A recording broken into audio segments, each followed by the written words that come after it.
Hi, this is Karen, VSG and 63. Well, I got my surgery date today. It's going to be April 30th, 2019. Today is March 15th, 2019. So I don't have too much time to wait. But I just wanted to let you know I'm really excited and nervous, like I told you before in my last video. If my cat sort of walks by the little screen here, it's because they're pretty curious. I have two cats, and they're pretty curious all the time. Anyway, I went to the doctor today, and I was very surprised because he actually has privileges in the hospital that's right near my house, maybe 2 to 3 miles away. A hospital that I've actually unfortunately been a patient in before, but it's a wonderful, beautiful new hospital with the most modern equipment, and I'm really excited to be a patient there. Every room is a private room with a big screen TV, and they give you a little keyboard so you can order your movies or anything you want. He told me I'd only be in for one day. My surgery is scheduled probably about 7:30 in the morning, so I have to be there at 5:30 in the morning. But I'd like to get the whole thing done and quickly over with early so that I could only spend one day in the hospital. That's my plan anyway. And I've also received my bariatric lovely 2-week protocol. My dietitian is pretty lenient with the liquid diet. You know, she basically says anything that's not solid, you can puree the cream soups or strain the cream soups so that there's no particles and just the soup remains. You can have that. You can have, cream of mushroom, tomato. You can have yogurt. Of course, your protein shakes are really important during that time. My surgeon today told me that during this 2-week period is probably one of the most difficult times because in your journey, you're not you're still pretty healthy and active, and your stomach is still its full shape. So when you go on the liquid diet, your body has to make a big adjustment. For you diabetics out there, your sugar level is going to drop, and if you're still on the same amount of insulin, he recommended that you talk to your primary care physician and maybe adjust the medication during that 2 weeks, because your sugar could drop maybe a little too low if you're taking the same amount of medication, but you're not intaking the same kinds or the amount of food. Then it could become a little bit of a problem. I don't have diabetes. I'm pre-diabetic, but I don't have full diabetes. So I'm not on any medication. I don't really have to worry about that. Another factor that he said that I didn't really think about was that when you're on your blood pressure medicine, I take blood pressure medicine. I've been on blood pressure medicine for over 20 years. And he said, watch it. Make sure you take your blood pressure every day, because if it gets too low, then maybe you might have to cut down on your meds. But never cut down on your own. Always talk to your primary care physician first and let them make the decision. So if you take a daily record, I have a machine. It's not going to be any big deal for me to take a daily record of my blood pressure. And my blood pressure is pretty normal under the medication. But if I'm only going to be on a little bit of food, and as you're losing a few pounds during this liquid phase, you could potentially have a blood pressure that's too low. Otherwise, he said, just if you have any questions or concerns with anything else, to call him. And my primary care doctor is a peach. She's wonderful, and she knows that I'm going through this whole thing. She's been very helpful too. So I'm just looking forward to it. As far as the diet goes, let me just explain a little bit about what my dietitian told me to expect. She said, Karen, you're going to be moody. You're going to be a biatch. Because when you're on this liquid diet, you get tired, you feel like lethargic, you don't really want to get off the couch, you have low energy, and I said, geez, now I'm going to know what it's like to be a survivor on that show, when they have to be out there with nothing to eat. And she said, if you're used to eating a lot, I don't really eat a lot of junk. I just eat a lot of food. And when you're used to eating a lot of food proportionally, and you go down to liquid, basically liquid, then it's a big adjustment. So you have to be prepared for your emotions to change, for your feelings of satiety to change. You know, you're going to probably feel really hungry for the first few days, and then after a while that sort of wears away a little bit. But my dietitian, in order to shrink the liver, this is very important these first 2 weeks before you have your surgery. You know, I don't have a gallbladder. I had that out years ago. So, you know, that's nothing to worry about either for me. That's another, you know, little tidbit that sometimes people go through after they have their weight loss surgery. They end up losing their gallbladder too, because it is adjustments, a big adjustment on your whole, you know, system, as far as the amount of bile that gets secreted. You know, it's lower, and sometimes gallstones do form after a big weight loss, and that's, I guess, a common side effect. But I had my gallbladder out, and I don't have to worry about that. Now, this is interesting. My dietitian, in order to keep the liver, you know, at a shrinking rate, she believes that if you take 4 ounces of warm water and 2 tablespoons of lemon juice and drink that first thing in the morning, and then at night after dinner, well, after whatever you slurped up liquid-wise, you know, that helps to maybe increase the metabolism a little bit for the liver to do its job about shrinkage. So I don't know if that's a proven theory. I don't know if that's just her, you know, findings. Maybe she researched it, but she said it's even, you know, for people that don't have surgery, it's actually a good little trick to maybe help you lose a little weight.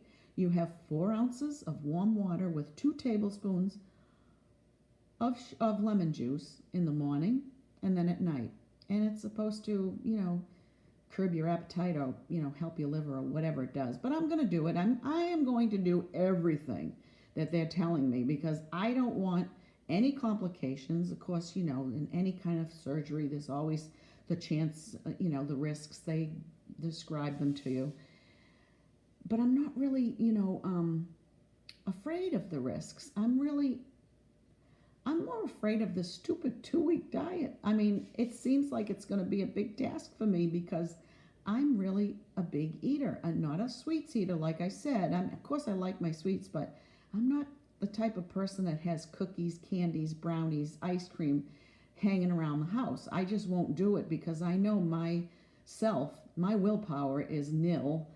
And my husband is like, you know, 6'1" and 190 pounds. I mean, he's tall and lean, and he doesn't like to have that stuff around the house either. And, you know, believe it or not, he's really nervous, I think, about me having this surgery a lot more than I am. You know, because me personally, I've gone through a lot of things medically in my life already. You know, like I told you on my last video, I'm a 10-year survivor. March 10th, 2019 was my 10-year cancerversary from stage 3 breast cancer. All of 2009 is a blur. I mean, I had surgery, I had chemo, I had radiation. It lasted for months and months, and finally everything started in probably February, and my last treatment of anything was almost towards October. So that whole year is pretty much a blur to me. And at the time, being in the medical field myself for over 35 years, you know, I was a little bit skeptical that I was going to be here today, 10 years later, but I am lucky. I'm blessed beyond belief. And I think a lot of it had to do with my positive attitude, my family support, my husband being the rock that he is, my daughter, everybody just rooting for me all the way. I mean, I have a ton of love and support for when I was sick. But as far as having this surgery goes, I'm not getting so much love and support. You know what I mean? I told my sisters, they're very fearful. My husband's nervous, but, you know, he says, you know, Karen, if you want to do it and you think that this is going to be good for you to, you know, live a lot longer after this, definitely do it. It's your body. You know, that's the type of person he is. My sisters, their attitude is more like, you want to go through another surgery? How many surgeries are you going to have in your life, Karen? I mean, my torso looks like, I mean, I had a ruptured ectopic pregnancy way back in 1981. I have a 10-inch long scar from my navel down. I had an open gallbladder operation, so I have a 7-inch scar on my right side going across. I have no boob on my right side, so I have a big mastectomy scar there. I mean, basically, I look like I had an autopsy and survived. You know what I mean? I mean, it's been a lot. But I take anesthesia very well. I'm very healthy now. I went to the cardiologist this morning, and she told me that my EKG was textbook perfect. And that was all I needed for cardiac clearance. Didn't need to have a stress test, didn't have to have a Doppler echo ultrasound or anything else. My cardiogram was perfect. So, you know, I am in very good health for my age and for everything I've been through so far in my life. And this is my gift to myself to say, you deserve this. I have never been a normal weight. My weight never bothered me. I was able to get a lot of dates when I was younger. I had that type of personality that I'm very caring and outgoing and, you know, I guess nice. I don't know. But I never really was bothered by, you know, people when I was young, you know, attracting any kind of people. My husband is a good-looking guy, skinny. You know, my weight was always like in the back burner, like it just was not a factor in my life. But now it is. Now that I'm 63 and having VSG, it's a factor. My knees need replacements. My shoulder hurts. You know, I have aches and pains from the weight I carry. And I need to get this weight off. And my cancer doctor, who I still go to every 6 months, told me she thought it was a wonderful idea to have this surgery. Because like I said in my last video, when you have cancer, being a normal weight is a very big deterrent for reoccurrence. And that's why I want to get the weight off. So the weight has never been a factor for me, but now it is.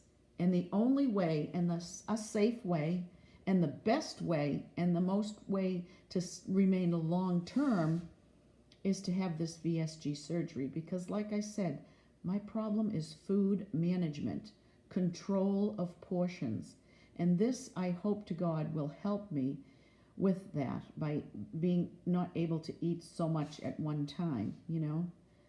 Anyway, I was just excited about this Friday afternoon down here in Florida. It's kind of hot today. Not too, you know, well, it's very sunny, but it's much hotter than it normally is. It should be about 75. It's about 85 today, and it's a little bit on the humid side. And boy, when you've got extra weight on you and you're trying to walk around on bad knees and you trudge your way through the parking lot when you can't find a space close up to the building, it really hurts, you know. And I'm so sick of doing that, you know, and feeling that. You know, I said to my husband, I just want to wake up one day not in pain. And I think that this VSG surgery is going to help me achieve that goal. So I'm being optimistic. I'll let you know when I'm on my liquid diet how it's going, you know, because I'm really going to try to stick to it. Obviously, I have to stick to it. I think the first week will probably be the hardest. Maybe I'll give you some, you know, clues as to what I'm eating and how it's going. And, you know, I'll show you a few things I bought at Sam's Club.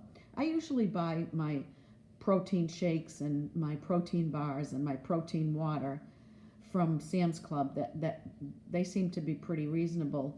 And also Amazon, believe it or not, I am like the Amazon freak queen.